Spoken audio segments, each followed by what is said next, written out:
അഫ്ഗാനിസ്ഥാനിലെ താലിബാൻ ഭരണകൂടത്തിനെതിരെ ഐക്യരാഷ്ട്രസഭ അവതരിപ്പിച്ച പ്രമേയത്തിന്മേലുള്ള വോട്ടെടുപ്പിൽ നിന്ന് വിട്ടുനിന്ന് ഇന്ത്യ. ഇത് മറ്റു ചില രാജ്യങ്ങളെ അമ്പരപ്പിക്കുകയാണ് ചെയ്തത്. ഇന്ത്യ തീവ്രവാദത്തിന് കൂട്ടുനിൽക്കുന്നുവോ എന്ന ചോദ്യവും ഉയർന്നു വരുന്നുണ്ട്.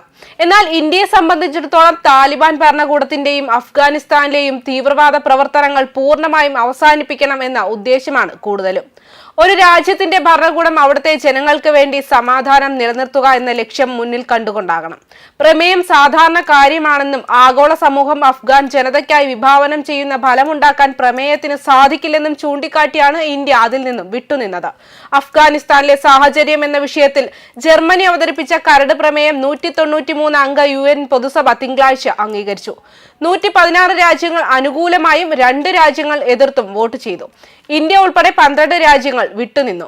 അഫ്ഗാനിസ്ഥാനിലെ പ്രശ്നങ്ങൾ പരിഹരിക്കുന്നതിനുള്ള ഏതൊരു യോജിച്ച നയത്തെയും അഫ്ഗാൻ ജനതയ്ക്ക് ദോഷകരമായ പ്രവർത്തനങ്ങളെ നിരുത്സാഹപ്പെടുത്തുന്നതിനുള്ള ശ്രമങ്ങളെയും സംയോജിപ്പിക്കണമെന്ന് വോട്ടെടുപ്പിന്റെ വിശദീകരണത്തിൽ ഇന്ത്യയുടെ സ്ഥിരം പ്രതിനിധി പർവനേനി ഹരീഷ് വ്യക്തമാക്കി.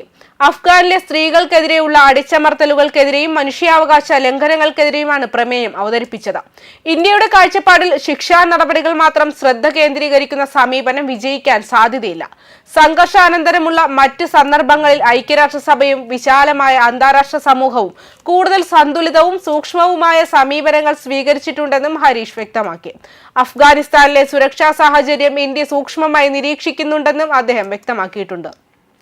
അൽ-ഖ്വയ്ദയും അവരുടെ അനുബന്ധ സംഘടനകളും ലഷ്കർ ഇ തൊയ്ബ, ജെയ്ഷെ ഇ മുഹമ്മദ് ഉൾപ്പെടെയുള്ള സംഘടനകളും അവരുടെ പ്രവർത്തനങ്ങൾക്ക് സൗകര്യമൊരുക്കുന്ന പ്രാദേശിക സ്പോൺസർമാരും അഫ്ഗാൻ പ്രദേശത്തെ തീവ്രവാദ പ്രവർത്തനങ്ങൾക്കായി ചൂഷണം ചെയ്യുന്നില്ലെന്ന് ഉറപ്പാക്കുന്നതിന് അന്താരാഷ്ട്ര സമൂഹം ഏകോപിത ശ്രമങ്ങൾ നടത്തണമെന്ന് അദ്ദേഹം വ്യക്തമാക്കിയിട്ടുണ്ട്.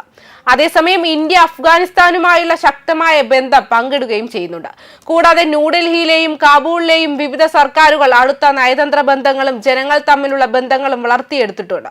1996 നും 2001 ഇടയിൽ താലിബാൻ കാബൂളിൽ അധികാരം പിടിച്ചെടുത്തപ്പോൾ ഇന്ത്യ വടക്കൻ സഖ്യത്തെ പിന്തുണയ്ക്കാൻ തീരുമാനിച്ചു. 2001 അമേരിക്ക താലിബാനെ അട്ടിമറിച്ചു. ഇന്ത്യ അതിന്റെ സഹായവും ആശയവിനിമയവും ഇരട്ടിയാക്കി. 2021 വരെയുള്ള 2 ദശകങ്ങളിൽ അഫ്ഗാനിസ്ഥാനിലെ വിവിധ സഹായ പദ്ധതികളിലൂടെ ഇന്ത്യ ഏകദേശം $3 ബില്യൺ സംഭാവന ചെയ്തു. എന്നിരുന്നാലും 2021 ഓഗസ്റ്റ് 15 US അപമാനകരമായി പിൻവാങ്ങിയതിനെ തുടർന്ന് താലിബാൻ ഭരണം ഏറ്റെടുത്തതിനെ തുടർന്ന് ഇന്ത്യയുടെ വികസന ശ്രമങ്ങൾ പൂർണ്ണമായും നിലച്ചു. ഒരു വർഷത്തിനു ശേഷം 2002 ഇന്ത്യ കാബൂളിൽ തങ്ങളുടെ ദൗത്യ പ്രവർത്തനങ്ങൾ പുനരാരംഭിച്ചു. അഫ്ഗാനിസ്ഥാനിലെ വികസന പ്രവർത്തനങ്ങൾക്ക് മേൽനോട്ടം വഹിക്കാൻ ഇപ്പോഴും ഒരു സാങ്കേതിക സംഘത്തെ നിലനിർത്തുന്നു. അതിനുശേഷം നിരവധി മീറ്റിംഗുകൾ നടന്നിട്ടുണ്ട്. ഇന്ത്യ ഇതുവരെ താലിബാൻ സർക്കാരിനെ ഔദ്യോഗികമായി അംഗീകരിച്ചിട്ടില്ലെങ്കിലും അർദ്ധ നയതന്ത്ര ബന്ധങ്ങൾ പുനഃസ്ഥാപിച്ച് വിദേശകാര്യ ഓഫീസ് തലത്തിൽ മീറ്റിംഗുകൾ നടന്നിട്ടുണ്ട്. മന്ത്രിമാർ ചർച്ചകൾ നടത്തിയിട്ടുണ്ട്. ന്യൂഡൽഹിയിലെ അഫ്ഗാനിസ്ഥാൻ എംബസിക്ക് ഉടൻ തന്നെ താലിബാൻ നിയമിച്ച ഒരു തലവൻ ഉണ്ടായേക്കാം. താലിബാൻ നയിക്കുന്ന സർക്കാരിൽ നിന്ന് തന്ത്രപരമായി അകലം പാലിക്കുന്നത് ഒരു ഭൂരാഷ്ട്രീയ സെൻസിറ്റീവ് മേഖലയിൽ ഒരു തന്ത്രപരമായ തെറ്റാണെന്ന് ഇന്ത്യ മനസ്സിലാക്കുന്നതിന്റെ തെളിവാണ് ന്യൂഡൽഹി കാബൂൾ ബന്ധങ്ങൾ വളരുന്നത്. താലിബാനുമായി ബന്ധപ്പെടുന്നതിൽ ഇന്ത്യ ഒരു വിട്ടുവീഴ്ച മറിച്ച് പാർട്ടിയെ സമീപിക്കാൻ വൈകി. 2021 ഓഗസ്റ്റ് മുതൽ 2024 ഫെബ്രുവരി വരെ താലിബാൻ ഭരണകൂടം ഏകദേശം 80 രാജ്യങ്ങളുമായി 1500ഓളം നയതന്ത്ര മീറ്റിംഗുകൾ നടത്തി. താലിബാനുമായി ആദ്യം ബന്ധപ്പെട്ടവരിൽ ചൈനയും ഉൾപ്പെടുന്നു.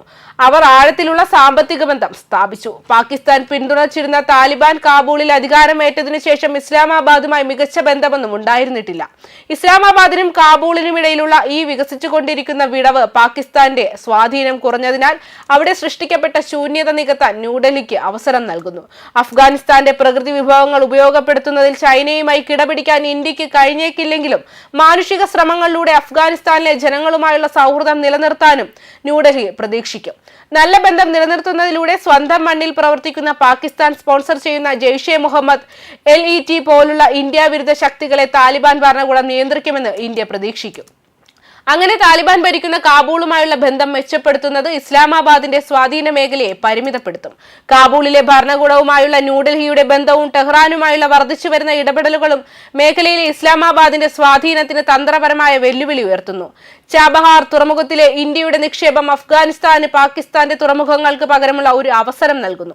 എന്നിരുന്നാലും ന്യൂഡൽഹിയെ സംബന്ധിച്ചിടത്തോളം താലിബാനുമായി ബന്ധം സ്ഥാപിക്കുന്നതിന് അതിൻ്റെതായ വെല്ലുവിളികളും വൈരുദ്ധ്യങ്ങളുമുണ്ട്.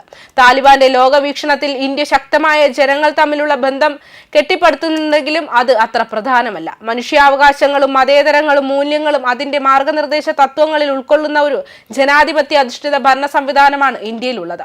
സുന്നി ഇസ്ലാമിന്റെ ദിയോബന്ദി വ്യാഖ്യാനം പിന്തുടരുന്ന ഒരു കടുത്ത തീവ്ര യാഥാസ്ഥിതിക പ്രസ്ഥാനമാണ് താലിബാൻ. രണ്ടും ചോക്കും പീസും പോലെ വ്യത്യസ്തമാണ്. എന്നിരുന്നാലും റിയൽ പൊളിറ്റിക് രണ്ട് ഭരണകൂടങ്ങളെയും നയിക്കുന്നു. താലിബാനെ സംബന്ധിച്ചിടത്തോളം ഇന്ത്യയുമായുള്ള ബന്ധം അന്താരാഷ്ട്ര നിയമസാധുതയ്ക്കുള്ള അന്വേഷണത്തിന്റെ ഒരു വിപുലീകരണമായിരിക്കാം. ന്യൂഡൽഹിയെ സംബന്ധിച്ചിടത്തോളം താലിബാനുമായുള്ള ബന്ധം കെട്ടിപ്പടുക്കുന്നത് അതിന്റെ ജനങ്ങൾ തമ്മിലുള്ള കൂടുതൽ ബന്ധം മെച്ചപ്പെടുത്തിയേക്കാം.